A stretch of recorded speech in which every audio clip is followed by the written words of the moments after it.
Kayanja alonze echapa mu manyage bibino mbikuletedde ebya Halima nabyo bimuli bubi nabyo birina mu maasawo atenga mutabani oba muganda wa champion Gudo avuddeyo natabukira MC Kats birina mu maasawo maziga goka eri bakadama wuliriza bino sentezo nawe bayinzo kutemango sindika wali ogwe batemye already naye mulina mu maasawo ngawe nkola yafano kwanda boy UG ka video mbadde nsabo kampele ka like gwe natana baku subscribing atugamba subscribing akaje mu personalize okateke mu oloberenga wegata ku family yafe ene ya Wonder Boy UG so that very important information ezikwatagana ku bakadamu baba house managers nga wetu bayita zibirenga tezikola kinga tezikuita ko Hajimiti agamba jangu akulombere duwa namba yawe sembe 151 go ina aine bizibu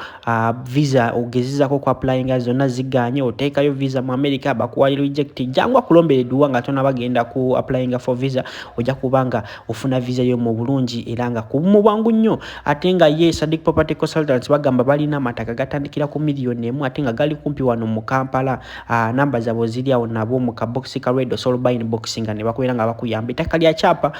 kumpi ne Kampala matuga kawana nuza mwina mumanyiwo kale katugene mawule gafe galero onaku orejo Calvin Kayanja avuddeyo na postinga omukazi we omupya ngabanji we basinga we bavuddeyo ngabogera ku comment section doza abade comment section wali ku Facebook amino wali ku TikTok mabirabe nga bagamba Calvin Kayanja wayingizawo omuzungu kati oli kwevuga nani oli kwevuga wamu oli kwevuga ne Daily Uganda kaka nakatambika Calvin Kayanja nga atabukira bamugamba ntino yatani yataka Halima kadama gwe bali basibide Saudi Arabia gwe nanga wakola video nonvuma ku Halima nti namutta simanyi namusibire Saudi Arabia nga wamulabye mu ka video nga taliko wadda walema njagala public apology munakwezi bwenva mu wiki eno baloya bange bagenda tandikirawo kozesa video zammwe okunoonya bwenfune sente ufuna sente bayo none erinnya lyange banzitira business bantachinga ko nti nato omuntu namujjamu ensigo nga mulamu nga tenalingezaako kuyamba muntu nalingezaako ku advise muntu advise za buvumu kumulaga chicha inakola gomwana oyo bwomulaba mu katambi ngazina n'okuzina bwatyo dala bwe mu advise ne mugamba jukira ebyakutwala ebweru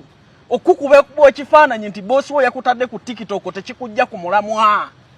olwalera aliriddawa ali ku TikTok eyavuduka mu nyumba nti banteeka nnyo ku TikTok byesaagala amaliriza bannayuganda banne bamukolako video baziteekawa ku TikTok ngamba nti najjamu Halima ensigo Halima omuntu atalina nsigo omuntu gwe twatta asobola okuzina mu video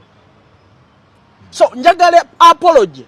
eri buli kinoomu yenna eyakwata erinnya lyange nga mugamba mazima n'atandika okunkolerako content njagala ate mukakaseeko bannayuganda nti omuntu bw'aba ayimiridde ku mazima naye amala n'anoonya justice Ibyo nunga mitade mabale muganda wa champion Gudo amanyikidwa nga swaba champo naye avuddeyo natabukira aba NBS nga bagamba ntino why lwaki mwagala amawulire amafu era nga olunaku regional ategedde ntino NBS amawulire getuwa gabera mafu mekumire ku Wonder Boy UG wano ukawosanga amawulire amatufu NBS by the way Sanyuka TV bavuddeyo ono yavuddeyo nagamba ntino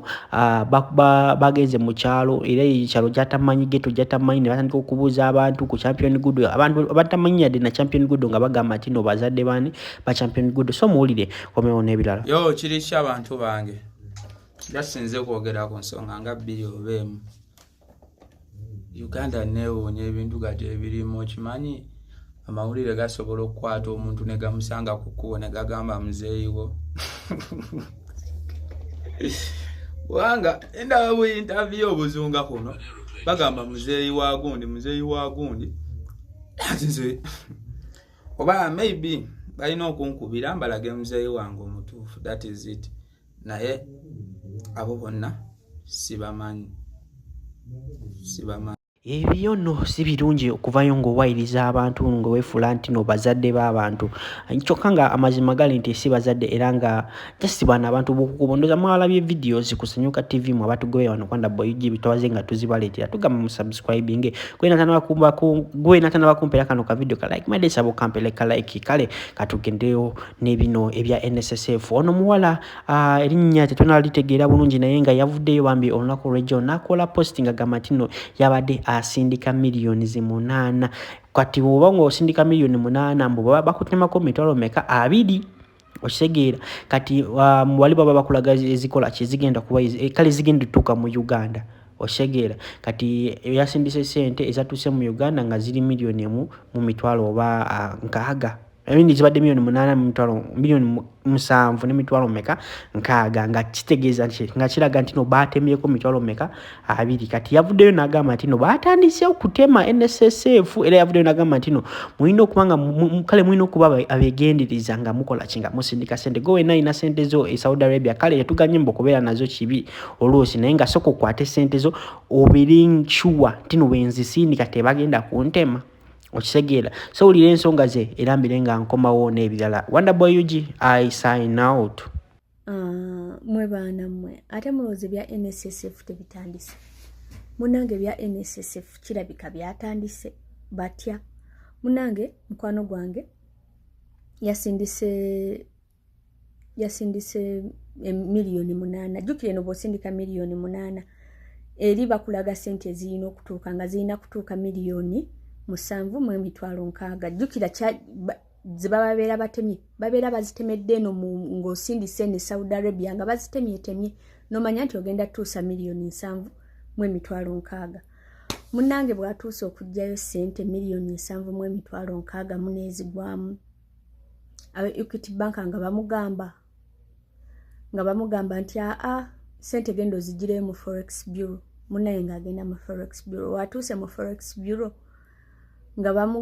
bamuwa milioni 7.5 nga babuuza ate kijja kitya nina kufuna milioni 7.6 munaye nga bamugamba mba tuzitemye kati kireka bagenda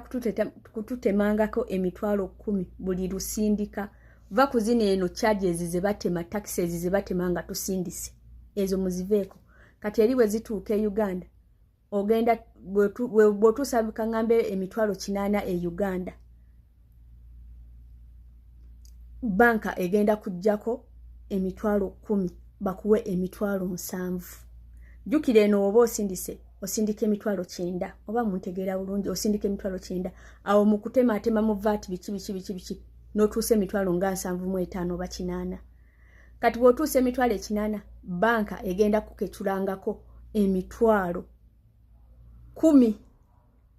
kati abadde alina okufuna 8 ofuna 7 abadde alina okufuna 7.5 ofuna 6 oba 6.5 bannange byebyo byatandise dda eno receipt ya leero teriiko mboba yadda byebyo